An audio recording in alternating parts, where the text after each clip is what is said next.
मध्य प्रदेश में विधानसभा चुनाव को लेकर भारतीय जनता पार्टी किसी भी प्रकार की कमी कोसी बरतने के लिए तैयार नहीं है। वहीं भारतीय जनता युवा मोर्चा के द्वारा भारतीय जनता पार्टी के सरकार के विकास और जनहित की योजनाओं को लेकर बुद्ध विजय संकल्प यात्रा 13, 14 और 15 नवंबर को भारतीय जनता युवा मोर्चा के द्वारा पूरे मध्य प्रदेश के प्रत्येक बूथ में निकाली जाएगी। ये भारतीय जनता युवा मोर्चा के प्रदेश अध्यक्ष वैभव पवार पत्रकार वार्ता के माध्यम से बताया कि मध्य प्रदेश की 230 विधानसभा में भारतीय जनता युवा मोर्चा के कार्यकर्ता सरकार के विकास और जनहित योजनाओं को लेकर जनता के बीच में जा रहे हैं। जनता का भरपूर आशीर्वाद भारतीय जनता पार्टी को मध्य प्रदेश की 230 विधानसभा सीटों पर मिल रहा है।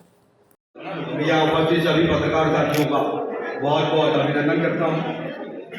आज इस पत्रकार वार्ता में हम लोगों के बीच अभी मेरे पूर्व आपके बीच परिचय कर रहे हैं। ऐसे हमारे समाज मीडिया प्रभारी आदरणीय गोलू तिवारी जी, युवा मोर्चा के प्रदेश उपाध्यक्ष भाई शिवम तिवारी जी, युवा मोर्चा के हमारे महानगर के जिलाध्यक्ष योगेंद्र सिंह ठाकुर जी और साथ ही साथ हमारे प्रदेश कार्यकारिणी के सदस्य हरीश ठाकुर जी, उत्तर मध्य विधानसभा से प्रभारी और जिले के महामंत्री भाई शाह नायक जी और सभी पत्रकार।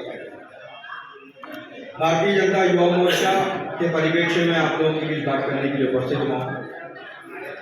संगठनात्मक दृष्टिकोणों को लेकर भारतीय जनता युवा मोर्चा लगातार भारतीय जनता पार्टी के किए हुए विकास कामों को लेकर नीचे तक जा रहा है।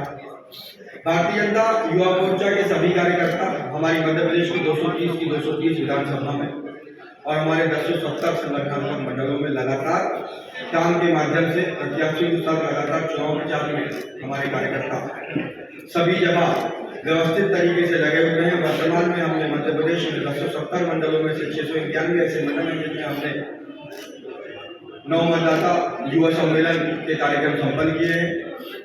इसके बाद आगामी समय में हम बूथ विजय संकल्प यात्रा 13, 14, 15 ऐसे 3 दिनों में भारतीय जनता युवा मोर्चा के साथ ही मध्य प्रदेश में आने वाले सभी 74,000 बूथों पर बूथ विजय संकल्प यात्रा लेकर निकलेगा, ताकि भारतीय जनता पार्टी के किए हुए विकास काम और सरकार ने जो मध्य प्रदेश को विकास के रास्ते पर आगे बढ़ाया है उन सारी बातों से आम जनमानस को अवगत कराया जा सके। हमारे राष्ट्रीय अध्यक्ष आदरणीय तेजस्वी सूर्या जी का प्रवास भी सुनिश्चित हुआ है। आदरणीय राष्ट्रीय अध्यक्ष तेजस्वी सूर्या जी का प्रवास आगामी 14 तारीख को उज्जैन में होगा। उज्जैन संभाग में वो प्रवास पे रहेंगे। इस प्रकार से प्रवास पे रहेंगे। भारतीय जनता पार्टी विकास के आधार पे इस चुनाव में नीचे तक जाने का प्रयास कर रही है और जो लगातार जन कल्याणकारी योजना है उनका प्रतिशत मुझे ऐसा प्रतीत होता है। जिस प्रकार से हम पूरे मध्य प्रदेश में चुनाव की गतिविधियों को देखते हैं, इस प्रकार का आम जनमानस का समर्थन देखते हैं। इस बार भारतीय जनता पार्टी की एक बेहतर सरकार पुनः मध्य प्रदेश को मिलेगी।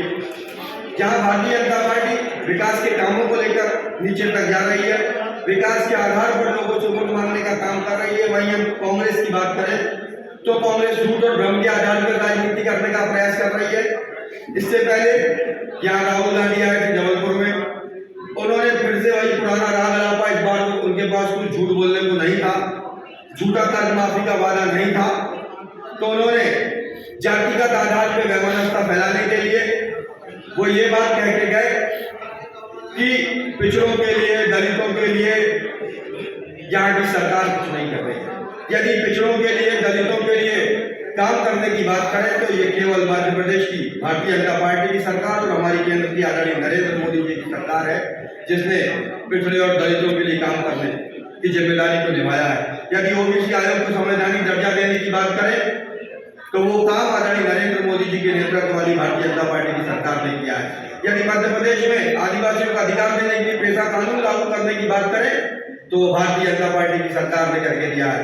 यदि नागपुर की दीक्षा भूमि हो या मऊ में डॉक्टर भीमराव अम्बेडकर की जन्मस्थली, उन दोनों के जमीनों को कायकल्प करने का किसी ने काम किया, उसको तीर्थ का दर्जा देने का किसी ने काम किया, तो भारतीय जनता पार्टी की सरकार ने काम किया।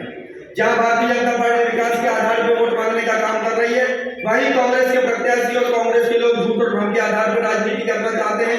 कांग्रेस के कुछ ऐसे भी प्रत्याशी हैं जो केंद्र सरकार के किए हुए काम, भारतीय जनता पार्टी के किए हुए काम, स्मार्ट सिटी के पार्क को अपने द्वारा किया हुआ काम बताते हैं।